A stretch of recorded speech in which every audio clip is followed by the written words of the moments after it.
भारत को आज के दिन खामोश राष्ट्रपति नहीं चाहिए। भारत को आज अपने विवेक का इस्तेमाल करने वाला राष्ट्रपति चाहिए।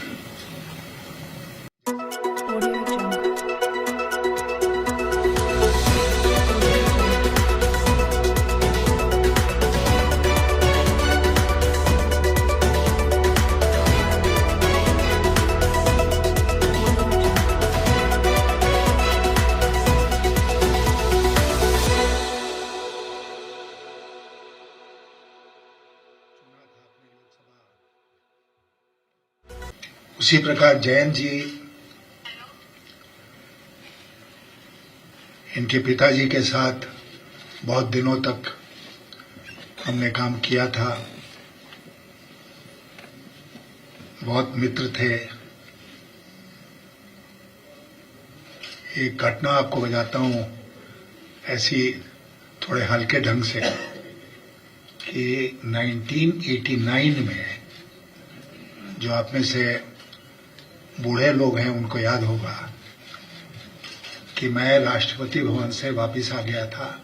शपथ हमने नहीं ली थी क्योंकि वहां पहुंचने पर पता चला कि हमें राज्य मंत्री का शपथ दिलाया जा रहा है, तो मैं वापस मुड़ा। तो जब वापस मुड़ा तो सबसे पहले कौन वहां पर मिला? अजीत सिंह जी। वो अपनी पत्नी के साथ जा रहे थे और हमको लगता है कि शपथ लेने वालों में वो अंतिम व्यक्ति थे जो जल्दी जल्दी जा रहे थे राष्ट्रपति भवन के उस हॉल में। उन्होंने हमसे पूछा, यशवंत क्या हुआ? तो मैंने कहा मैं बाद में बताऊंगा, अभी तो आप जाके शपथ लीजिए। तो अजीत सिंह जी से, जैसे मुलायम सिंह जी से, बहुत उनके साथ नजदीक से काम करने का मौका मिला, जिसके लिए मैं अपने को बहुत सौभाग्यशाली समझता हूं। ये शहर एक तरह से अटल जी का रहा है। अटल जी ने लखनऊ को ही चुना था अपने लोकसभा निर्वाचन क्षेत्र के रूप में, और आप सब जानते हैं कि अटल जी की सरकार में उनके साथ बहुत नजदीक से काम करने का मौका मिला। और कभी कभी बहुत अफसोस होता है, आश्चर्य होता है जब मैं देखता हूं कि अटल जी की पार्टी कहां से कहां पहुंच गई। इस बार का राष्ट्रपति चुनाव कुछ असाधारण परिस्थिति में हो रहा है। ऐसा राष्ट्रपति का चुनाव तो कई बार हुआ है, लेकिन इस बार परिस्थितियां बहुत असाधारण हैं। और असाधारण इसलिए है कि हम देख रहे हैं कि हमारा पूरा समाज जो है वो अशांत हो गया है। ऐसा लगता है जैसे वो 2-3 भागों में बंट गया है। ऐसा लगता है कि आपस में जो बातचीत होती थी, जो डायलॉग चलता था, वो समाप्त हो गया है। कहीं कोई किसी को समझाने की स्थिति में नहीं है। बड़ी से बड़ी घटना हो जाती है, प्रधानमंत्री जी जो अक्सर अपने मन की बात करते हैं, उन घटनाओं पर चुप रह जाते हैं, कुछ नहीं बोलते हैं। हम लोग ऐसा महसूस करते हैं कि देश का प्रधानमंत्री अगर इन सब घटनाओं पर बोले, अपनी बात रखे, तो उसका असर पड़ेगा मामले को शांत करने में। लेकिन पता नहीं क्या बात है कि इस पर वो कुछ बोलते ही नहीं है। और नतीजा क्या हुआ है? इसका नतीजा ये हुआ है कि संविधान जो है उसकी मर्यादा खत्म हो गई।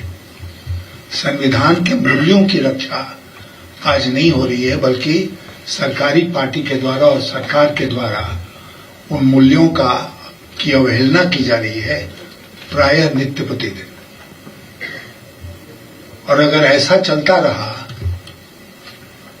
तो एक दिन हम पाएंगे कि संविधान नष्ट हो गया है, संविधान की धाराओं का कोई महत्व नहीं रहा, और जो नागरिक है इस देश का,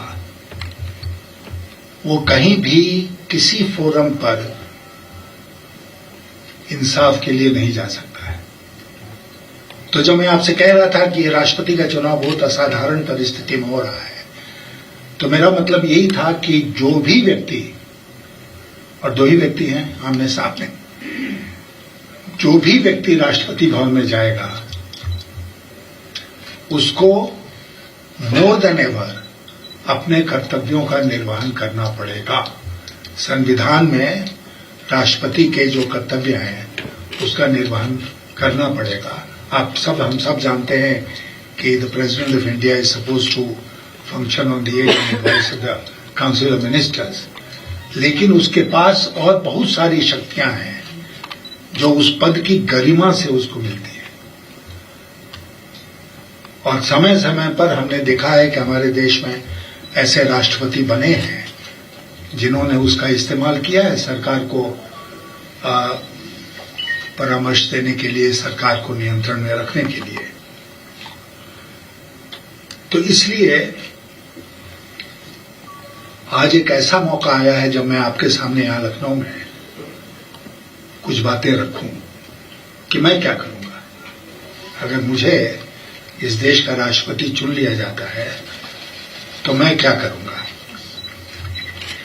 सबसे पहले तो मैं आपसे ये कहना चाहता हूं, अगर मैं राष्ट्रपति चुना जाता हूं तो I shall be answerable to the constitution and the constitution alone. संविधान के प्रति जवाबदेह होऊंगा, केवल संविधान के प्रति। और इसका यह मतलब नहीं हुआ कि जो भी प्रधानमंत्री है उसके साथ टकराव के रास्ते हम चल पड़े, नहीं। प्रधानमंत्री के साथ बैठकर बातचीत करके एक रास्ता निकाला जा सकता है, जैसे कई बार हुआ है पूर्व में। दूसरा कि मैं राष्ट्रपति भवन में कॉन्स्टिट्यूशन, संविधान के संरक्षक के रूप में काम करूंगा, कस्टोडियन ऑफ द कॉन्स्टिट्यूशन। अगर मेरे ध्यान में ये बात आती है कि भारत की सरकार कुछ ऐसा कर रही है जिससे कि प्रजातंत्र का हनन हो रहा है, नुकसान हो रहा है, जैसे चुनी हुई प्रदेश की सरकारों को गिराना, चुनी हुई सरकारों को गिराना। अभी हमने देखा महाराष्ट्र में क्या हुआ, उसके पहले हमने देखा था कर्नाटक में क्या हुआ, मध्य प्रदेश में क्या हुआ, गोवा, मेघालय, कई राज्यों में चुनी हुई सरकारों को गिराने का काम किया गया।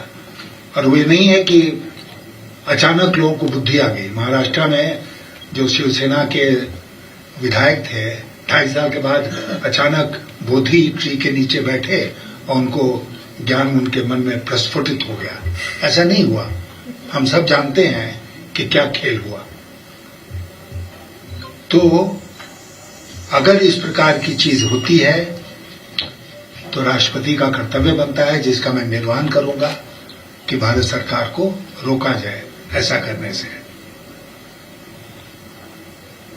फिर मैंने आपसे कहा कि जो सांप्रदायिक एक समाज का सांप्रदायिक ढंग से बंटवारा हो रहा है, कम्युनल पोलराइजेशन, उसको रोकने का प्रयास करूंगा। उसके अलावा मैं आपसे वादा करके जाना चाहता हूं यहां पर कि I shall defend the freedom of the press, freedom of speech and rights and freedoms guaranteed to the individual under the constitution. Press का क्या हाल है, ना आपसे छिपा है, ना हमसे छिपा है। और मैं इस मौके का फायदा उठा के निंदा करता हूं जुबैर की गिरफ्तारी का, जो बिल्कुल ही नाजायज है, और बाकी प्रेस के ऊपर भी जो आक्रमण हो रहा है देश के विभिन्न भागों में। कल इसी शहर में सरकारी पक्ष की जो उम्मीदवार हैं वो आने वाली हैं। आपकी मुलाकात होगी उनसे? आपकी मुलाकात होने वाली है? हाँ, होगी। वो पीसी कर रही हैं? हाँ, आने की शाम में 6 बजे लोग हाँ।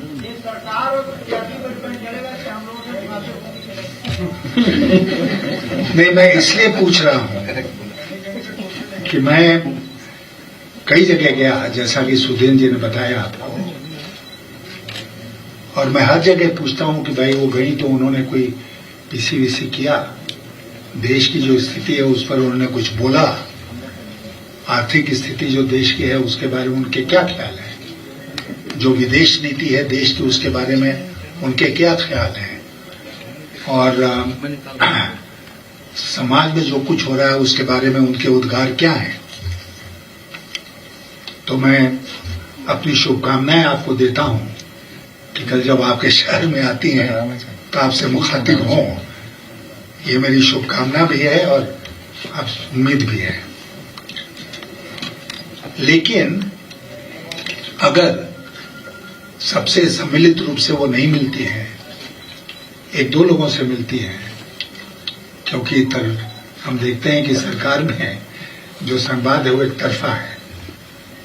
एक व्यक्ति बोलता है, सब लोग सुनते हैं कि जब प्रधानमंत्री जी ने 8 साल में कोई प्रेस कॉन्फ्रेंस नहीं किया है तो हम राष्ट्रपति के उम्मीदवार से क्यों ये उम्मीद करें कि वो प्रेस कॉन्फ्रेंस करेंगे।